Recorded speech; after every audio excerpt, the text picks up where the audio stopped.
Bienvenue sur Vie ta meilleure vie, le podcast catalyseur de ton passage à l'action pour créer ta meilleure vie. Je suis Fanny Butler et je t'invite à découvrir dans ce podcast le parcours de différentes personnes qui vivent leur best life. Tu trouveras également dans les épisodes solo des conseils actionnables tout de suite pour améliorer tous les aspects de ta vie. Si tu te sens coincé, que t'as pas beaucoup d'énergie, que t'es pas aligné et que tu ne kiffes pas ta vie, ce podcast est fait pour toi. Tu vas trouver inspiration et outils concrets pour créer ta version de ta meilleure vie. Rendez-vous tous les lundis 8h et si tu aimes le podcast, n'oublie pas de donner une note de 5 étoiles sur ta plateforme d'écoute et un petit commentaire. Cela permet de transmettre le message. Bonne écoute. Bonjour et bienvenue Gaëlle dans le podcast Vie ta meilleure vie. Alors d'abord, un tout grand merci de rejoindre l'émission et de venir nous partager ton parcours. Alors Gaëlle, pour ceux qui ne te connaissent pas, est-ce que tu peux te présenter? Waouh, merci Fanny déjà de m'avoir invitée. Alors je suis Gaëlle Baldassari, je suis la créatrice de Kiffe ton cycle. Je fais en sorte que les personnes qui vivent un cycle menstruel le vivent le mieux possible. C'est ça mon combat au quotidien. Donc ça passe par de l'information, de la transmission et de l'accompagnement au mieux-être menstruel. Génial. Et alors, est-ce que ça, c'était ton parcours? Est-ce que tu pensais que tu allais créer un jour Kiffe ton cycle? Comment en es-tu arrivée là? Alors non. Non. J'ai toujours rêvé de créer Kiffe ton cycle depuis que je suis toute petite. Non. J'ai voulu être pilote d'avion, j'ai voulu vivre dans un champ sans argent. J'ai commencé ma carrière professionnelle en voulant être professeure de biologie. D'accord. Et puis, je suis partie travailler 15 ans dans la banque. Bifurcation étrange. J'ai travaillé 15 ans dans la banque. Et à la suite de la naissance de ma fille, je me suis arrêtée. Et là, je savais toujours pas que j'allais créer Kiffe ton cycle. J'ai commencé à faire du coaching et de l'accompagnement à l'empowerment pour les femmes. Et Kiffe ton cycle est arrivé par une succession de sérendipités hallucinantes, mais pas du tout prévues. Ok. Et alors, est-ce que tu peux nous en dire plus sur cette transition? Donc, ça faisait 15 ans que tu travaillais dans la banque. Et est-ce que ça se passait bien? Et oui, moi je fais pas partie des anciennes banquières repenties qui peuvent dire ah c'était nul, j'aimais pas et tout. Non, en fait, j'ai surkiffé mes 15 ans dans la banque. Okay. C'est horrible, hein, je sais pas ce qu'on attend, mais voilà, c'est la réalité. Non, j'ai vraiment aimé. Moi, en fait, j'étais intrapreneuse dans la banque. La deuxième banque que j'ai intégrée, j'y suis restée 10 ans. Et en fait, tous les 2 ans, j'ai changé de métier. Et tous les 2 ans, j'ai créé un poste qui n'existait pas auparavant. Okay. Donc, je me suis éclatée. Mon premier poste n'existait pas avant. Quand je suis rentrée, j'ai créé un poste. Personne ne savait d'ailleurs ce que ça voulait dire, même pas moi, même pas la personne qui m'avait embauchée. Enfin bref, on m'a dit, va à ces réunions-là, tu verras. Ok. Et à partir de là, tous les 2 ans, j'ai changé de poste pour créer un poste qui n'existait pas. Donc, c'est juste ce que j'adore faire. Et je me suis littéralement éclatée. C'était une banque en plus qui porte des valeurs humanistes. Donc, quelque part, j'étais bien là-bas. Il y a juste eu une petite période où je suis devenue directrice d'agence bancaire, où en fait, je suis arrivée dans une zone où et le management était dysfonctionnel et moi, j'étais dysfonctionnelle là-dedans, j'étais assez incompétente et tout ça. Et du coup, dans cette période-là, j'ai fait un burn-out. Mais même ça, je regrette pas en fait. Et j'avais besoin de passer par cette agence parce que je voulais que mon papa me regarde. Et en devenant directrice d'agence, il a commencé à se dire ah quand même ma fille a quelque chose dans la cervelle. Ok, donc c'était vraiment pour prouver à papa que sa fille était intelligente. Ouais, c'est ça. Non mais complètement. Mais du coup, je regrette pas ça parce qu'au final, on a une super relation avec mon papa. Ok. Et donc, tu as eu un burn-out et c'est à la suite de ça que tu as tout laissé tomber ou comment ça s'est passé? Non, moi j'ai eu un burn-out. Donc j'ai fait un burn-out, j'étais directrice d'agence bancaire, je suis restée 5 mois éloignée du travail. J'ai été accompagnée par une dream team, comme j'aime les nommer, de personnes qui m'ont accompagnée, dont une thérapeute en thérapie cognitive et comportementale, qui m'a dit un truc fabuleux, qui m'a dit vous pouvez choisir de démissionner, de partir à la suite de ce burn-out, mais ce qui va se passer, c'est que dans votre vie, vous aurez tout le temps la peur que la situation se reproduise de la même façon. Et elle me dit, moi j'ai un autre challenge à vous proposer, c'est que vous retournez dans votre poste, toutes choses égales par ailleurs. Il y a que vous qui avez changé et vous voyez que vous avez le pouvoir de tout changer. Et là, vous n'aurez plus jamais peur. Waouh! Et comme je suis une joueuse, j'ai dit yes, banco, et j'ai fait exactement ça. Et elle a raison. Elle a raison parce que je suis retournée dans ce poste, rien n'avait changé, il y avait toujours autant de boulot, c'était toujours autant très dysfonctionnel, etc. Sauf que moi, j'avais changé ma façon d'interagir avec les gens, ma façon de voir le travail aussi, et tout a changé. Et en fait, après ce poste-là, moi, j'ai encore continué ma carrière et j'ai été promue. Un truc rarissime, hein, après un burn-out, après les avoir plantés 5 mois, parce que malgré tout, ils le vivaient comme ça. Eh bien, j'ai été promue à un poste d'envergure nationale dans ce même établissement et j'ai continué et j'ai adoré ce nouveau poste, etc. Donc, non, moi, je fais partie des burn-out très violents, mais au final, assez joyeux, même si je dis ça avec le sourire, avec beaucoup de recul et 10 ans de recul. Bon, sur le moment, c'était quand même très dur et j'ai eu peur longtemps que ça se reproduise. Et donc, non, je me suis arrêtée à la suite de la naissance de ma fille. Ok, d'accord. Et alors, juste avant de commencer sur ce sujet, est-ce que tu pourrais nous dire comment toi, tu as fait pour t'en sortir? Donc, tu nous as raconté que tu t'es fait accompagner. Combien de temps ça a duré? Est-ce que tu peux donner un petit peu plus de détails si jamais il y a des gens, des auditeurs qui sont dans le même cas, dans la même situation, pour avoir peut-être des tips sur comment s'en sortir? Bien sûr. La première chose, j'ai une chance inouïe d'avoir un médecin de famille, hein, qui me connaissait depuis que j'avais 8 ans. Donc vraiment, qui m'a dit à la seconde, Gaëlle, ce que tu as, c'est un surinvestissement professionnel. Donc tu es en épuisement. Je t'interdis une chose immédiatement, c'est de prendre une décision. Tu n'es pas en état physique de prendre une décision. Donc je t'interdis de poser ta dème, je t'interdis tout ça. Vraiment, tu n'es pas en état médical de le faire. Et la deuxième chose qu'il m'a dite, qui m'a certainement sauvée derrière, c'est ça va durer très longtemps et tu n'as même pas idée à quel point ça va être dur. Waouh.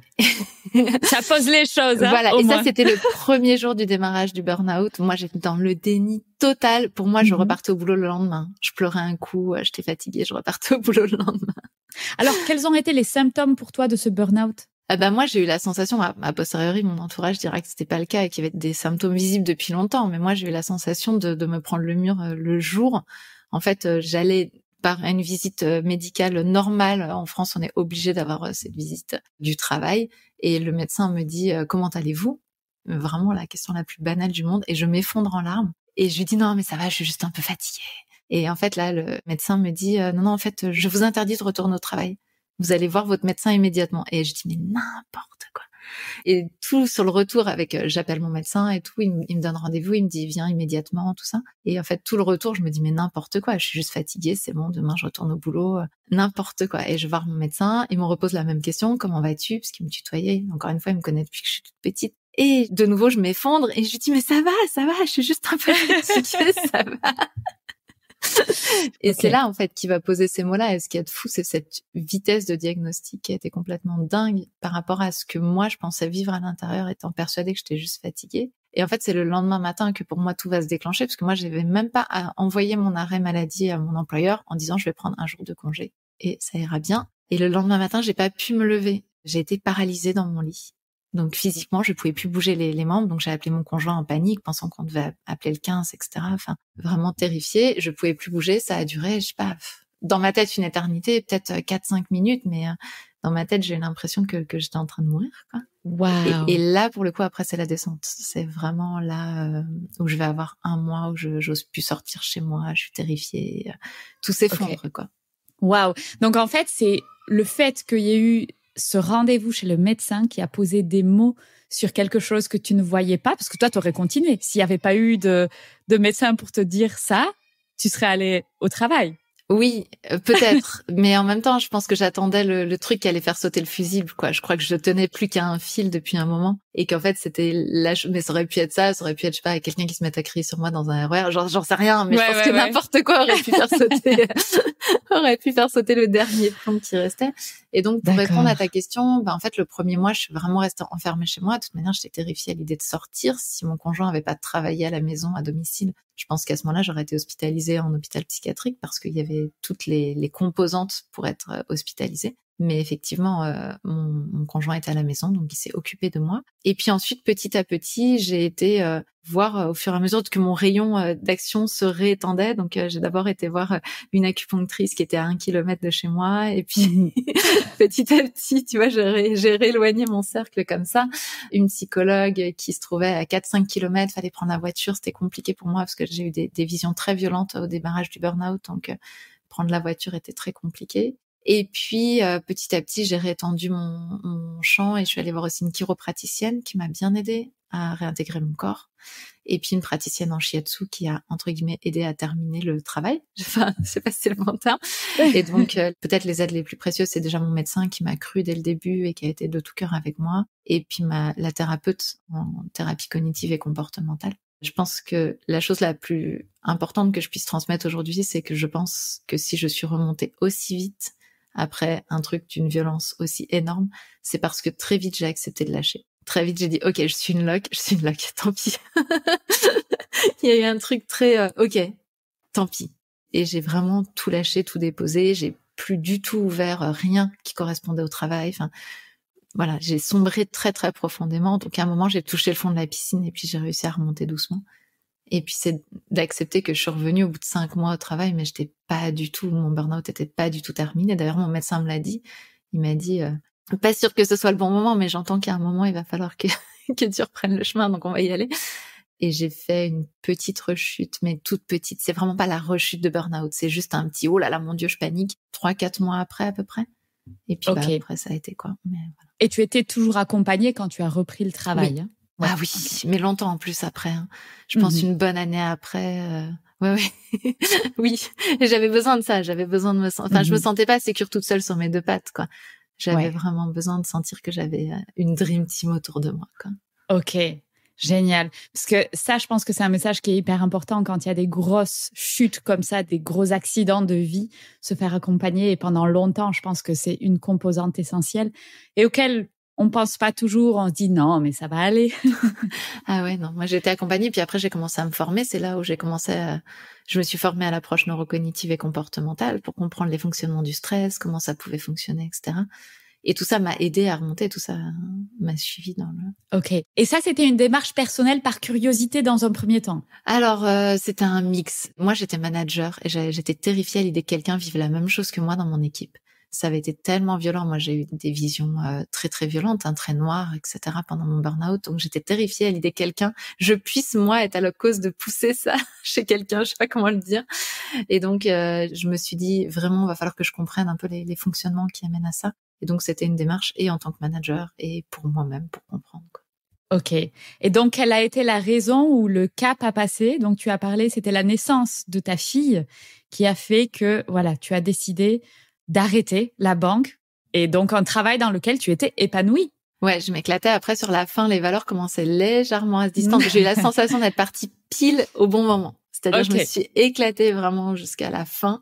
Et le jour de mon départ, j'avais bouclé un gros projet. J'étais hyper contente. J'ai dit à mon chef, bon, écoute, j'ai rendez-vous avec le gynéco ce soir. Ça contracte bien. À mon avis, on va pas se revoir. Effectivement, on s'est pas revus. Donc, voilà. Et je sentais que de toute manière, après ce gros projet, on voulait m'emmener vers des trucs qui me convenaient beaucoup moins. Donc déjà, ça, c'était cool. Et effectivement, après, ça s'est un peu délité. Je veux pas jeter de l'eau, mais voilà. Ça s'est un peu délité.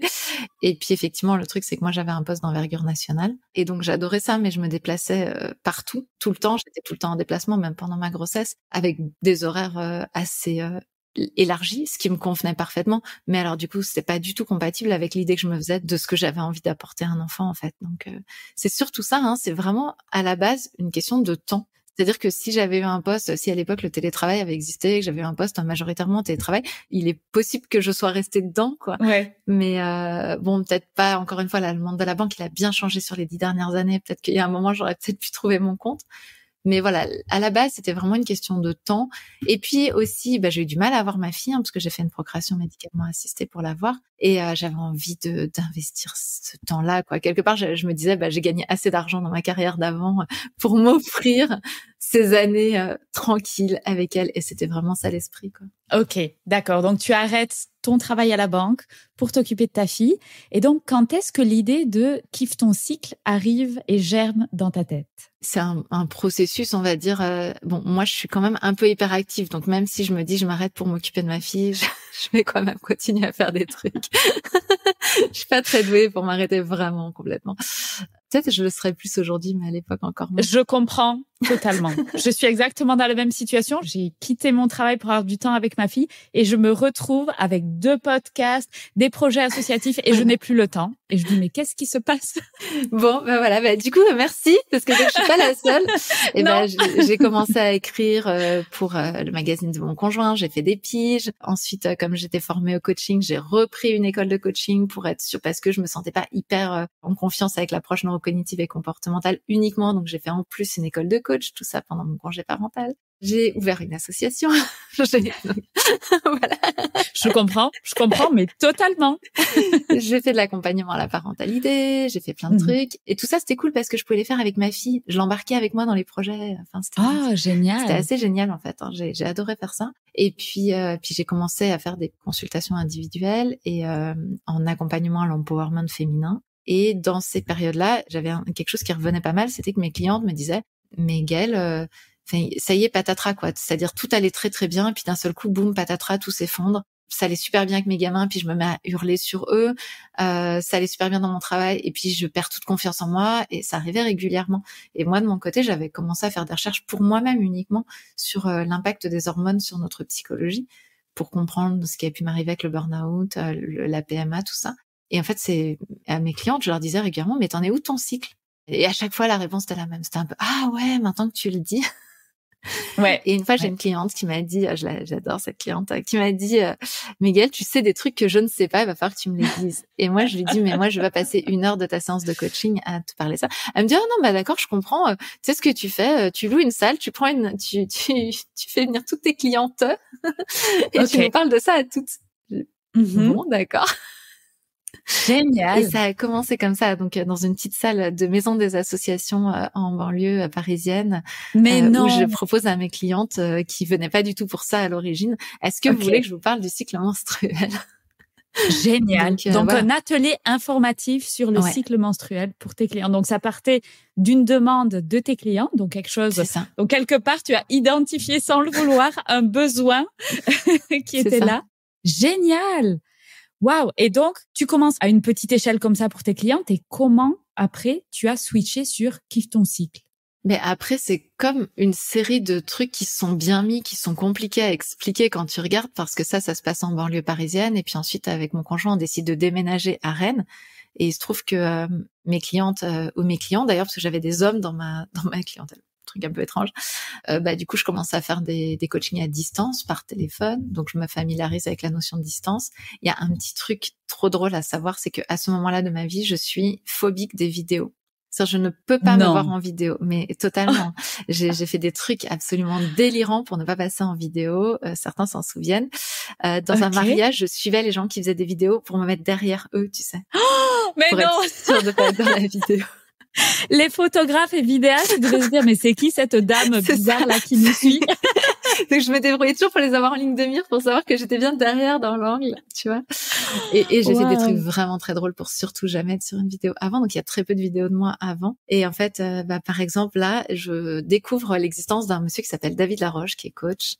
Et je découvre ce qu'il fait et tout. Je me dis, c'est quand même vachement bien ce qu'il fait et tout. Puis je regarde le prix de son week-end, et puis c'était 700 €, un truc comme ça. Puis à ce moment-là de ma vie, investir ce montant-là me semblait délirant. Et du coup, je dis le truc que je fais rarement quand même dans ma vie, je dis à l'univers, bon, l'univers, si t'as vraiment envie que j'aille à ce week-end, tu te débrouilles comme tu veux, mais tu m'y envoies. Ok. Bon, je sais pas pourquoi je fais ça. Je parle rarement comme ça à l'univers. Et là, en fait, je sais pas, mais 2-3 jours après, vraiment un temps très ridicule, je reçois un message d'une personne Thérèse Saïd de Cugnac, qui faisait des formations à la parentalité, que j'avais interviewée en tant que pigiste, qui dit, voilà, si vous faites un retour sur la formation que vous avez faite avec moi, et du coup, après, j'avais fait sa formation, si vous faites un retour sur la formation que vous avez fait avec moi, vous allez pouvoir avoir tout plein de lots, et dans le lot, il y avait le week-end avec David Laroche. Mais non. Et donc, énorme. Et donc là, je regarde, et là, il y a marqué qu'il faut témoigner en vidéo. Et là, je fais... Et je me dis en même temps, voilà, l'univers répond un peu et tout. Et la dernière minute, la dernière seconde, fallait envoyer le truc avant minuit. Tu vois, j'ai dû le faire à 23h22, un truc comme ça. Et donc, je suis à moitié dans le noir. Je n'ai pas allumé la lumière. Je fais la vidéo. Oui, bonjour. Alors, c'était vraiment génial, ce qu'on a fait avec Theresa. C'est vraiment comme ça. Ma vidéo est de ce niveau-là. Et je l'envoie. quand même, parce que je me dis, bon, j'aurais tout fait. Tu sais, un peu en mode. Ouais. Et j'étais persuadée qu'il y avait un tirage au sort derrière, donc je croyais avoir ma chance. Et en fait, une semaine après, on reçoit un message de Tarisaï qui dit, mais génial, super. Maintenant, il va falloir que vous fassiez voter les gens pour votre vidéo. Et là, je vais, waouh, ok. Mais non, mais personne ne m'a voté pour ma vidéo. Donc j'envoie un petit message sur Facebook. Bonjour, excusez-moi de vous demander pardon. Est-ce que vous pourriez voter? Bien sûr, personne ne vote. Et là, je me dis non, mais Gaëlle, t'as la chance d'avoir David Laroche à portée de main là. Et donc en fait, je vais envoyer une photo qui reste d'anthologie parce qu'il y a encore des gens qui m'en parlent de choux. Je prends une photo de choux sur Internet et j'envoie la photo. Je suis dans les choux. On était en plein milieu des vacances scolaires d'été. Et je dis, voilà, j'ai un rêve, c'est de faire ce week-end avec David Laroche et il faut que les gens votent. Et je sais que ma vidéo est nulle et je sais que vous allez pas avoir envie de voter pour moi. Mais juste, vraiment. Et alors là, il s'est passé un truc phénoménal, c'est que tous mes amis se mettent à voter. J'ai une copine qui va être dans le camping dans lequel elle est faire voter les gens dans les trucs aux alentours et tout. Tu vois le truc? Excellent. Ma belle-mère qui n'a pas de compte Facebook à ce moment-là, parce qu'elle a 70 ans, tu vois, qui s'inscrit sur Facebook pour pouvoir voter pour moi. Un truc génial, phénoménal, tu vois, qui se met en branle. Et il faut pas que j'ai le premier niveau non plus, parce que le premier, c'est pas David Laroche, c'est le deuxième David Laroche, tu vois. Ouais. Ah oui, donc il faut beaucoup de likes, mais pas trop. Voilà, il faut avoir le juste niveau. Le truc phénoménal. Et bien sûr, on sait pas où en sont les autres, parce que en fait, on voit pas les résultats de tout, parce que c'était concaténation de plein de trucs. Et bref, et donc jusqu'à la dernière seconde, je lâche rien, j'y vais vraiment et tout. Tout le monde y va autour de moi et tout, et je gagne celui-là. À 8 voix près, quoi. Sur plus de 1000, enfin des milliers de voix, quoi, tu vois. À 8 voix près, je gagne celui-là. Wow. Et donc voilà, ça c'est le premier rendez-vous, tu vois, étrange. Et en fait, ce qui est très drôle, c'est que 3 semaines après, je vais faire un peu plus vite, mais 3 semaines après, je reçois un message de l'approche neurocognitive et comportementale, enfin de l'endroit où j'ai fait ma formation, l'INC, ça s'appelle, et qui disent voilà, pour gagner le niveau 2, faites une vidéo et témoignez. Et là, je ne sais pas, easy. Donc je refais ma vidéo, je retémoigne. Bon là, je me mets un peu plus avec de la lumière, un peu plus tout ça. Bref, là, ils nous redemandent de voter, mais alors là, pour le coup, chez les autres, il y a quasiment personne qui vote. Donc, j'ai même pas besoin de faire le même délire et tout. Vraiment, la quinzaine de personnes qui ont voté spontanément me suffit à gagner. Je gagne. Je me dis, wow. Incroyable. Et juste après, je vais rencontrer une formatrice géniale qui s'appelle Jennifer qui, en fait, je vais suivre sa formation pour devenir une coach qui marche bien. Et dans sa formation, à un moment, elle dit, mais il n'y a pas un truc que vous répétez tout le temps à vos clientes que vous pouvez mettre en vidéo? Et là, à ce moment-là, si, il y a bien des trucs sur le cycle menstruel que je commence à répéter tout le temps à mes clientes, que je peux mettre en vidéo, c'est pas gagné. Et là, en fait, c'est moi qui vais prendre le taureau par les cornes et je vais me dire, OK, je fais un challenge. Je fais une vidéo par jour pendant 78 jours. Waouh. Et voilà, j'y vais. Pendant 78 jours? Oui, parce qu'en fait, ça arrivait à une date. Je sais plus la date exacte. Tu vois, je me disais, je la fais jusqu'à telle date. Et donc, j'ai compté le nombre de jours jusqu'à la date, en fait. Et ça faisait 78 jours. Donc, je cherche pas, il y a pas de logique dans le nombre de jours. T'avais juste une deadline. Et en fait, exactement. Tu t'es dit, du coup, je fais une vidéo par jour pour m'entraîner jusqu'à la deadline. Ouais. En fait, j'avais posé une date. C'était même pas une date qui existait. Hein. C'est moi qui m'étais dit, il faudrait, tiens, allez, je fais le challenge jusqu'à telle date. On va dire le 1er novembre. Bon, je compte à partir d'aujourd'hui. Bon, ça fait 78 jours. Allez, on y va, quoi. Génial. Et en fait, j'ai proposé aux gens de s'inscrire à ce challenge en disant, moi, je vais réaliser un grand truc pendant ce challenge et si vous voulez, vous le faites avec moi. Et là, j'ai eu 230 inscrits, un truc comme ça, donc qui décidaient avec moi. Donc, c'était gratuit, hein, bien sûr. Qui décidaient avec moi de changer leur vie. Et moi, chaque jour, je leur donnais un outil, un exercice, une inspiration, un truc et tout. Enfin, voilà. Et les 20 premiers jours, j'ai eu beaucoup de mal à faire les montages. Et puis, au bout de 20 jours, je me regardais, je me disais, oh, t'es trop drôle. Et puis, au bout de 25 jours, j'aime bien ta voix. Et puis, au bout de 30 jours, finalement, je l'aime bien. Et puis, voilà comment on explose une phobie, quoi. Donc, c'est génial. Voilà. Et donc, tu as envoyé ta vidéo. Et donc, en fait, après, il se trouve que j'ai posté sur un groupe Facebook en disant... En fait, je faisais des conférences sur le cycle. Je commençais à donner des conférences localement sur le cycle menstruel. Et puis, j'ai suivi un groupe Facebook qui existe toujours et qui est génial, qui s'appelle « Les entrepreneuses qui déchirent » avec plein de...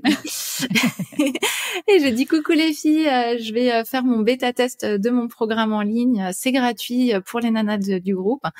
Si vous voulez vous inscrire, la seule chose que je vous demande en retour, c'est de me faire un feedback. » Et donc, je vais faire 3 soirées en direct. Au moment où je mets ça, je sais pas du tout comment techniquement je vais le faire. Hein. C'est juste au moment où je le pose. Et là, il y a 60 personnes qui s'inscrivent. Je fais, il va falloir que je fasse quelque chose. Wow. Donc là, je trouve en catastrophe un outil pour diffuser en direct. Enfin, voilà. Ok. Et je vais faire mes 3 soirées en direct. C'est très drôle parce que il y a un bon gros pool de nanas qui vont se mettre à fond, qui vont adorer le sujet.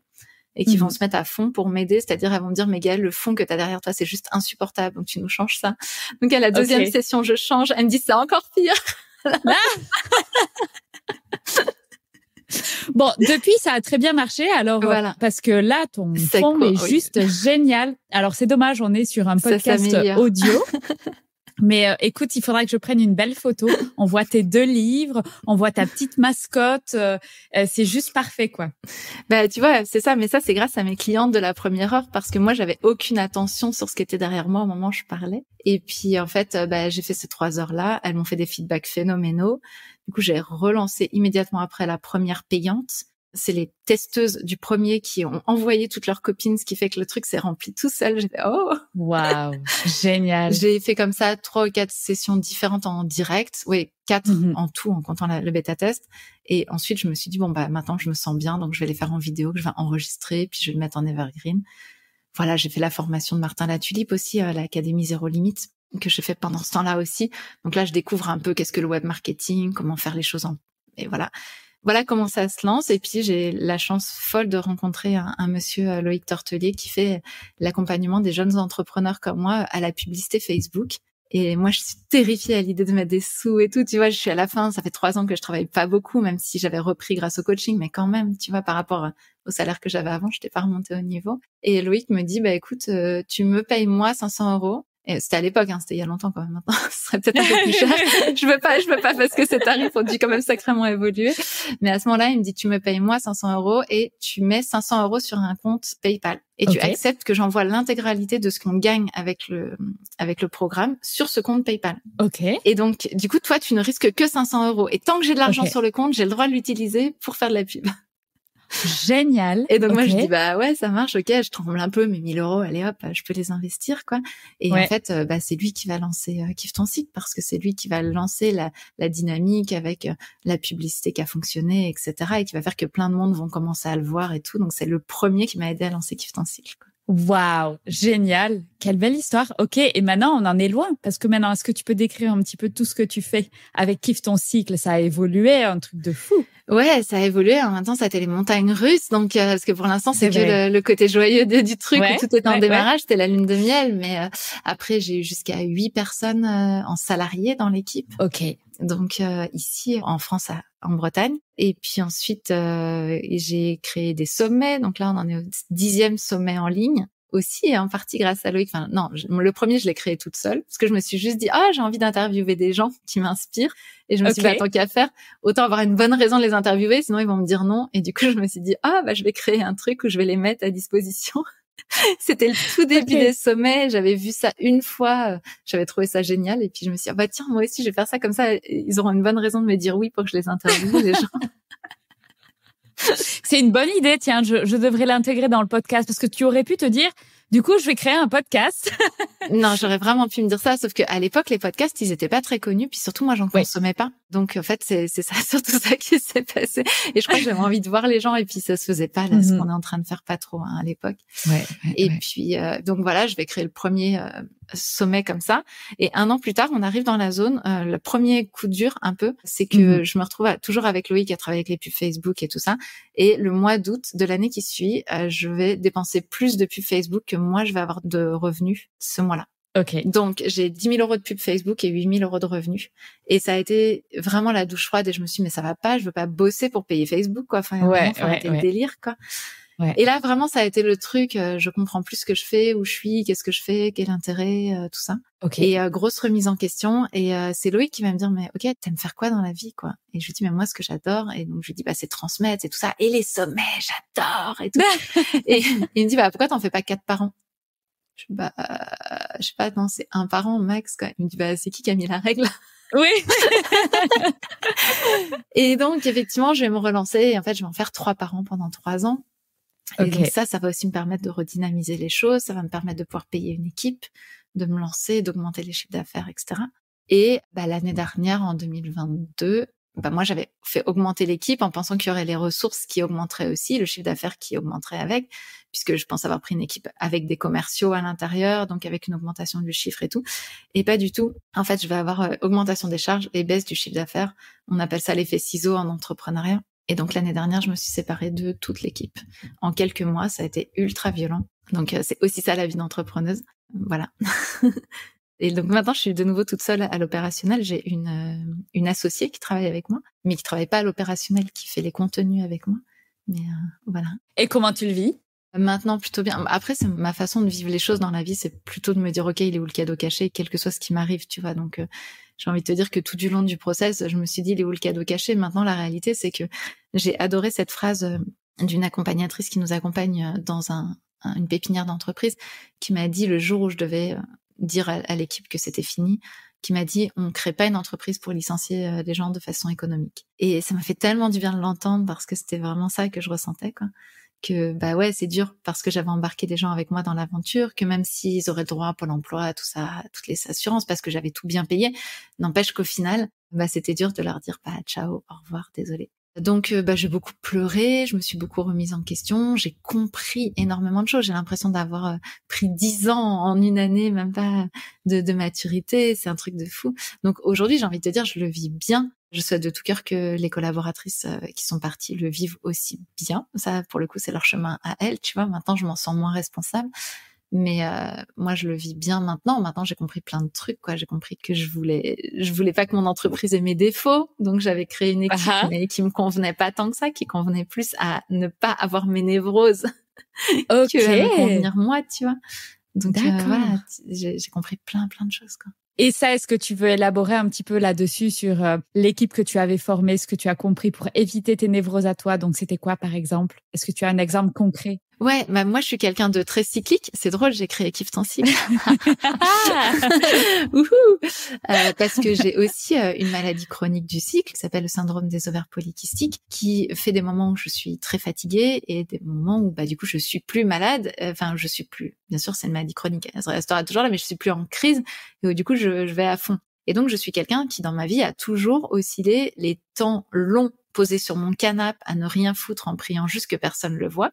Je faisais déjà ça ado, hein. Et les temps d'activité où je développe 10 milliards de choses, etc. Et j'ai toujours oscillé entre ces deux choses-là. Et quelque part, en devenant entrepreneuse, ça m'a fait terriblement peur parce que je me suis dit, mais à quel moment mon entreprise, elle devient prévisible? Si moi, je suis capable d'avoir 4-5 mois presque à mort, enfin, en tout cas... Bon, c'est pas tout à fait vrai, mais cette sensation-là d'avoir des ups et des downs très très forts. Et donc, j'ai recruté notamment une directrice opérationnelle en lui disant ta mission, c'est que l'entreprise devienne linéaire et prévisible. D'accord, ok, ouais. Et voilà. Et en fait, le truc, c'est qu'elle a créé l'équipe parfaite pour ça. Mais du coup, c'était des gens, quand ils me parlaient, je les aimais bien humainement, hein, mais quand ils me parlaient, ça me saoulait.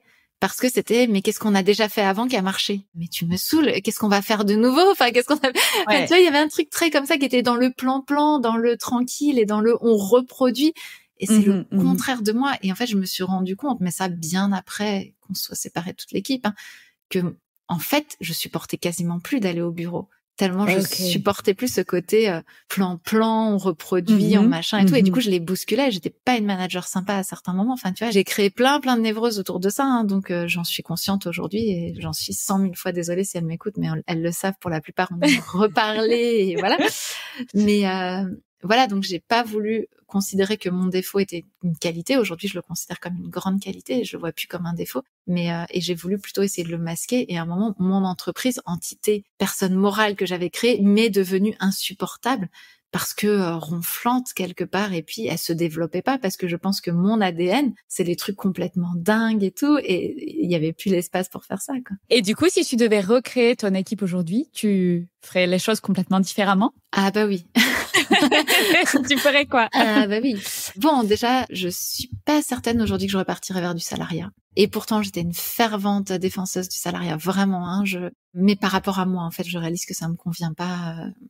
Tu vois, dans l'état d'esprit des collaboratrices et de ce que j'attendais d'elles. Et en fait, je pense que je peux attendre différemment de personnes qui sont freelance et qui se challengeraient différemment. C'est juste un état d'esprit. C'est horrible ce que je suis en train de dire parce que je me serais détestée il y a 5 ans de dire des trucs pareils, tellement j'étais persuadée une entreprise reposait sur des salariés compétents dans la durée, qu'on fait monter avec nous. Et je croyais vraiment, et j'y crois toujours, mais c'est pour certains types de managers et du coup, ça me convient pas à moi. Donc, voilà. Mais est-ce que tu crois pas que c'est certains types de managers et aussi certains types d'entreprises? Il y a des choses qui vont s'y prêter, d'autres choses. Parce que tu as l'air d'être quelqu'un qui est très créatif, qui a besoin de nouveaux challenges, de nouveaux horizons, pas du tout dans la répétition. Et de ce fait, faut un peu une équipe qui va te suivre et boum, être tout feu tout flamme pendant ces périodes-là? Franchement, je connais des entrepreneurs qui ont des salariés qui sont comme moi.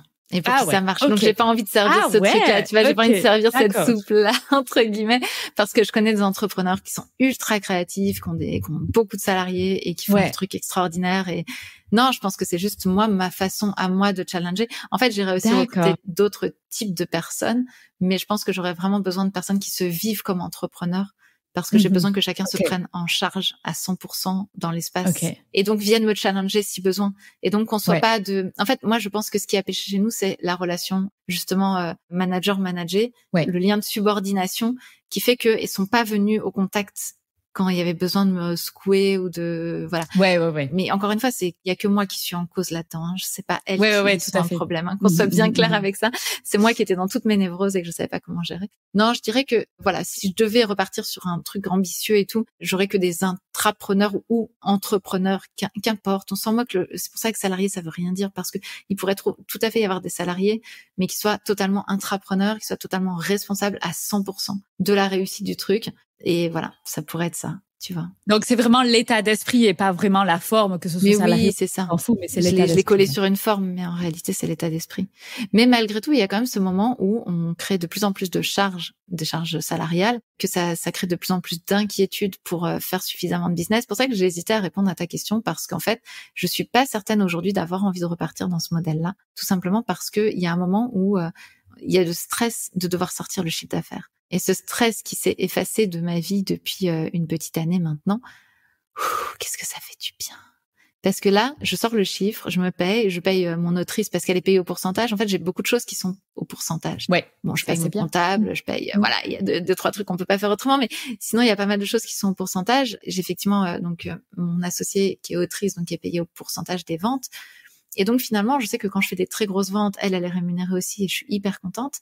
Mais j'ai pas le stress de devoir payer l'URSSAF, les impôts, les machins, les trucs, les salariés, tu vois. Ouais. Je vois complètement parce que moi, j'aurais exactement le même stress.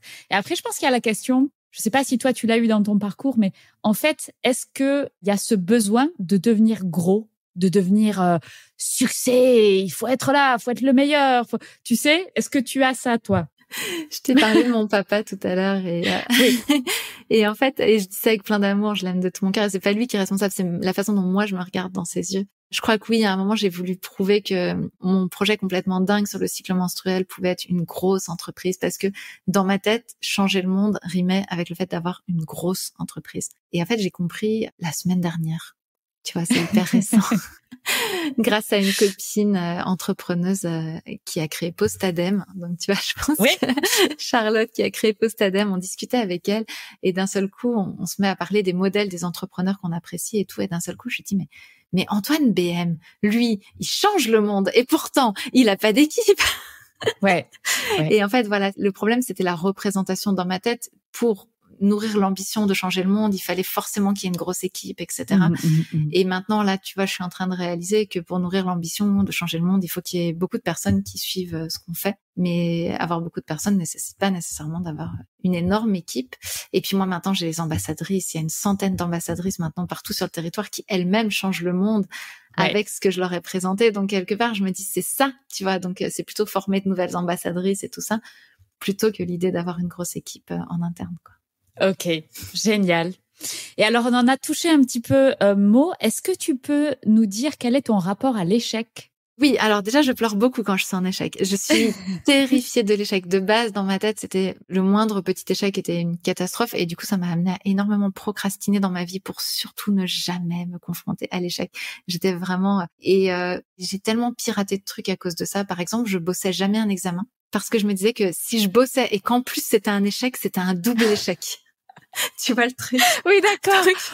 Au moins, si tu bossais pas, t'avais un échec, mais il était seul. Voilà, exactement. Non, mais le truc, mais horrible, tu vois. Et le pire, c'est que même en faisant ça, je touchais pas à l'échec. Donc, ce qui a été terrible dans ma vie, c'est que pendant longtemps, j'ai pas touché l'échec.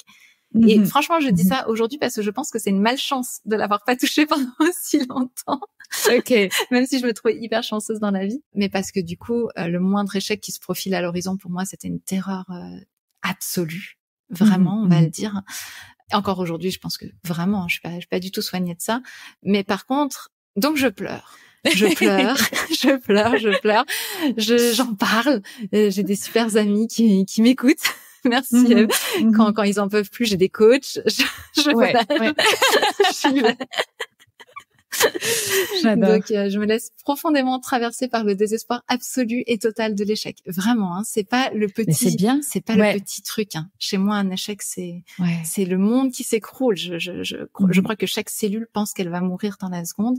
Enfin, c'est vraiment un truc. Merci de le dire parce que je pense que je me reconnais à 100% dans ces mots. Et en fait, il faut le banaliser. Enfin, tu vois, c'est pas grave, c'est ok de croire qu'on va mourir et qu'il y a absolument tout qui va mal. Il y a tout qui va mal. Non, mais c'est une catastrophe. Je pleure, j'ai les yeux tout rouges, je dors, je suis dans ma couette, sous mon lit. Je fais des câlins à mon chat. Non, c'est vraiment le désespoir total. Je mange beaucoup de glace, je grossis beaucoup dans les périodes d'échec parce que du coup, ma maladie, le syndrome zoopoïkistique reprend le dessus. Donc, je fais des grosses crises inflammatoires. Donc, je mange, je grossis. Enfin, voilà. Non, c'est une catastrophe. Par contre, du coup, je descends très vite, très profond, exactement ce que je t'ai raconté pour le burn-out. Et donc, je touche à un moment, le fond d'un truc. Et là, je vais prendre un putain d'appui, désolé du mot, mais c'est vraiment ça. Et je vais remonter très, très vite, souvent. Et ce qui va se passer, c'est ce que je te raconte là, c'est que souvent, je vais être capable de me raconter l'histoire avec plein de positifs. Je vais aller choper tous les cadeaux. Ah, mais celui-là aussi, c'en est un. Ah, mais celui-là aussi, c'en est un, celui-là.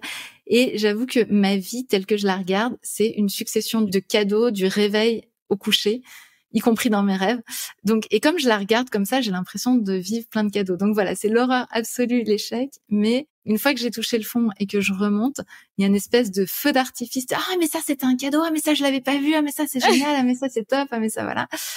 Voilà, et puis après j'ai des petites rechutes d'échecs, hein, c'est normal, notamment quand il y a des deuils au milieu de l'échec, de repleurer tout ça. Mais comme je me laisse vraiment traverser profondément par les émotions, je pense que voilà. Mais voilà, je suis cette personne qui est capable de pleurer sans raison apparente, mais parce qu'il y a un truc qui remonte. Mais aussi d'accueillir chaque cadeau de la vie, parce que le simple fait de me lever ce matin et d'être capable de bouger, tu vois, moi je l'ai vécu au moment du burn-out, de pas pouvoir lever mes mains, de pas pouvoir bouger mes pieds.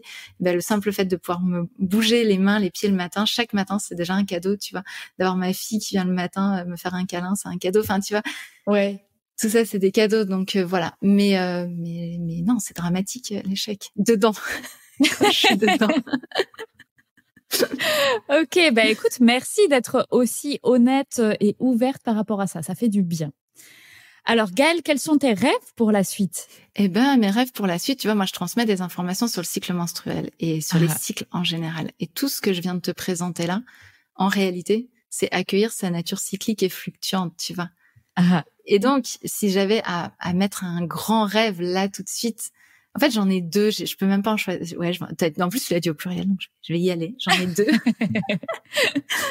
Le premier, ça serait que l'humanité, en général, se rende compte que d'être fluctuant, c'est génial et c'est ça la vie. Enfin, notre cœur, il nous fait battre parce qu'il fluctue.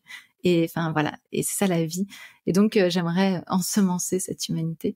Et puis la deuxième chose comme grand rêve, ce serait que, et en même temps, si je vais quand même le poser là, que les femmes soient à leur juste place dans la société, c'est-à-dire que ça soit moins compliqué au quotidien de faire certaines choses, tout ça, parce qu'en fait c'est le rêve que je poursuis qui m'a fait avoir envie d'être là où je suis aujourd'hui, c'est de me dire tiens, et si je pouvais mettre ma petite pierre à l'édifice pour que le chemin soit un peu plus facile pour les femmes.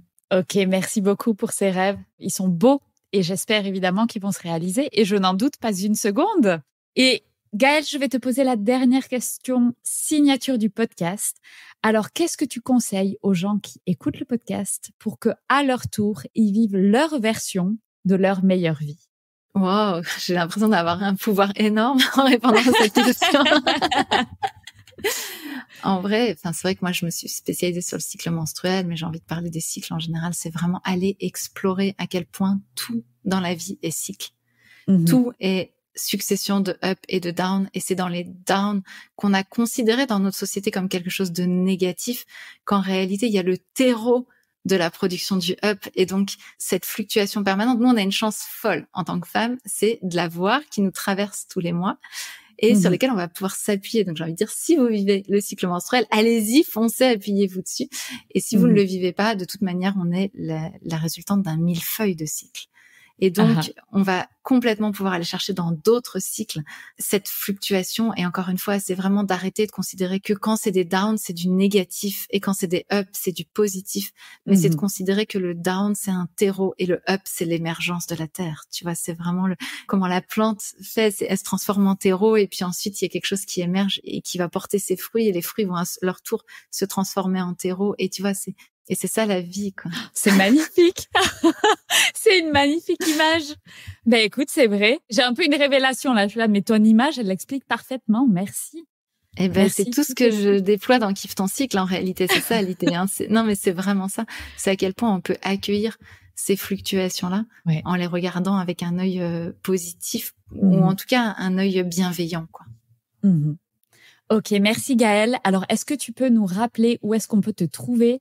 Où est-ce qu'on peut trouver tes livres? Parce que tu as écrit 2 livres pour que nous, les femmes, on comprenne plus notre cycle. Donc, où est-ce qu'on te retrouve? Alors, mes livres, on les trouve en librairie, chez les meilleurs. Allez voir les petits libraires à côté de chez vous, ceux qui sont sympas, ils peuvent vous les commander. Donc, n'hésitez pas. Ou sur vos plateformes préférées, bien sûr, si c'est vos habitudes. Et il y a Kiffe ton cycle qui a été écrit pour les femmes. Et il y a Kiffe tes règles qui a été écrit pour les jeunes. Pour les jeunes à partir de 10 ans. Et il peut être lu par les garçons comme pour les filles. Il peut être lu par les parents aussi, sans aucun problème.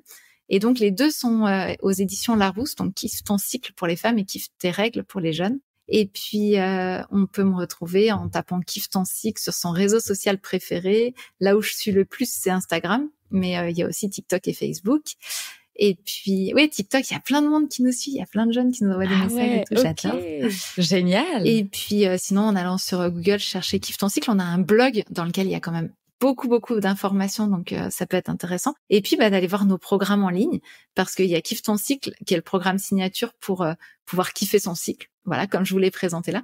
Et puis ensuite, il y a tous les autres programmes s'il y a des problématiques. L'endométriose, les douleurs de règles, le syndrome prémenstruel et tout ça. Et le but, c'est justement de se débarrasser ou de comprendre cette problématique pour mieux vivre avec, avant de réussir à pouvoir kiffer son cycle. Tu vois, je me dis...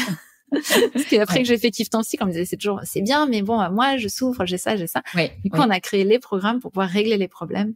Et puis ensuite, et en tout cas, aider à les régler. Moi, je vis avec une maladie chronique du cycle et je sais qu'on peut vraiment améliorer les choses avec ce qu'on peut conseiller dans nos programmes. Donc voilà. Et puis après, si vous voulez porter la bonne parole, vous pouvez même devenir ambassadrice de Kiffe ton cycle. Voilà, c'est une formation qui se fait avec nous. Donc voilà, renseignez-vous, creusez, fouillez, tout ça, vous allez trouver. Un immense merci Gaëlle, et donc à tous, allez suivre Gaëlle déjà et puis voir tout ce qu'elle propose. Ça vraiment ça vaut le détour. Et il n'y a pas cette information aussi précise et concise. Tu es la seule qui propose ça. Donc toutes les femmes qui écoutent le podcast, allez checker Kiffe ton cycle. Merci beaucoup Fanny. J'espère que le podcast vous a plu. Si c'est le cas, n'hésitez pas à noter 5 étoiles et commenter le podcast sur votre plateforme d'écoute. Si vous souhaitez aller plus loin, je vous propose des formations et du coaching pour vous permettre de créer votre meilleure vie. Contactez-moi pour plus d'informations.